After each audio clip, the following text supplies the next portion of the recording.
Alright, so I want to do a video from the perspective of inside the trash bag tarp shelter is what I'm going to call it.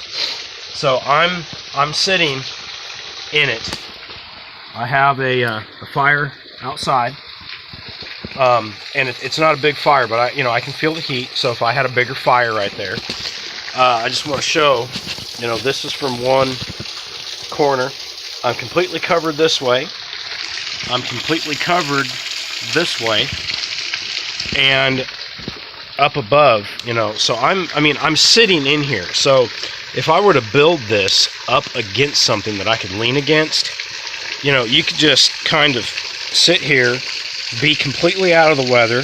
There's room here, right here, for some gear, and probably a small cache of firewood.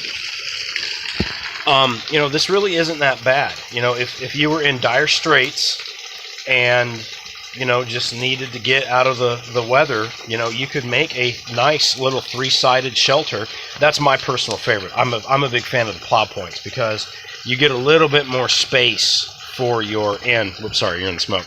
You get a little bit more space and watershed for, like, say, a square tarp.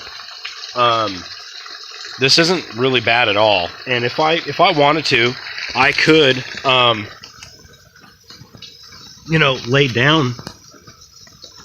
lay down in this. I'm kind of in a fetal position here, but I've got plenty of room. I can't fully stretch out, but this would get you through, a storm or, in an emergency. I wouldn't camp in it, but if I had to, I could set up a pretty decent, lean-to setup.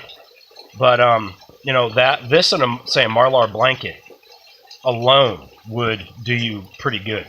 And what I'm a big fan of, though, is kind of like if you look at my hunting camp video. If you built say the start of a debris shelter, with several ridge poles, and then use this to waterproof a sturdier shelter. This is just one thrown up sitting by itself, but you can see it's real, floppy.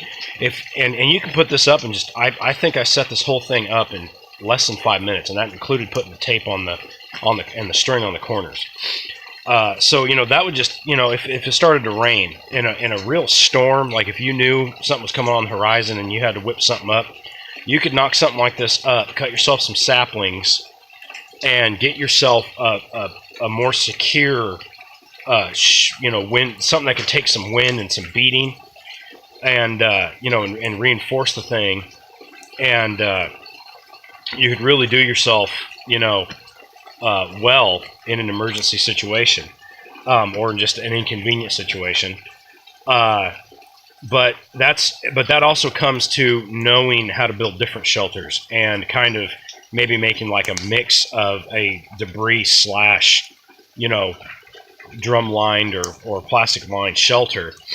You kind of get the best of both worlds. A lot of debris shelters, they may not be fully waterproof, but a lot of them are really warm. I've made debris huts over when I was a kid and stuff, and for the most part, they've blocked the wind, but they were never really waterproof, at least the ones I made. So if you could kind of do something in between, reinforce it, but debris shelters were really sturdy. They could really take a thumping when it came to wind and rain. It's just eventually the rain would seep through and it'd be wet. Better than nothing, probably. But if you had, a drum liner that you could, help waterproof it a bit, then you've got a real solid structure that could get you through, a pretty intense situation. So anyways, I've got some water boiling on this fire here. I've had it going for a few minutes. I'm going to go ahead and make myself something to eat, and I'm going to move on from here.